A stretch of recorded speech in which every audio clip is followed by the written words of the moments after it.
Hello বন্ধুরা, জামাই ষষ্ঠীর দিন বিকেলে আমরা সবাই মিলে রওনা দিলাম নদীর ধারে যাওয়ার জন্য। কারণ নদীটা আমাদের সব থেকে একটা পছন্দের জায়গা। আর বোন তো গিয়েই এখানে দোল্লা চড়া আরম্ভ করে দিয়েছে। আমরা নদীর ধারে পৌঁছে গিয়েছি। দেখো নদীটা কতটা সুন্দর লাগছে। চারিদিকে তেমন বেশি লোকজন ছিল না, কিছু দোকানও বসেছিল।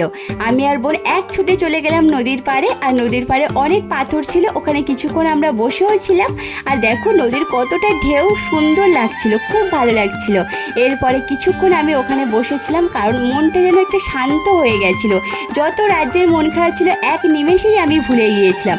আর জানো তো নদীর স্রোত কতটা জীবনের মতো, কখনো শান্ত আর কখনো খুব উত্তাল থাকে। এখানে আমরা সবাই মিলে বসে কিছুক্ষণ গল্প গুজব করলাম। আর তারপরে দেখো এই ছোট্ট পুচকেটা, যার আনন্দের কোনো সীমাই নেই, খুব আনন্দ করেছিল ও।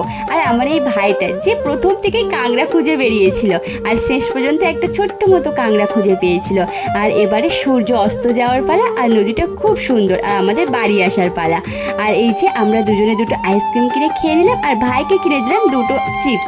এরপরে আমরা বাড়ি চলে এলাম। Bye bye.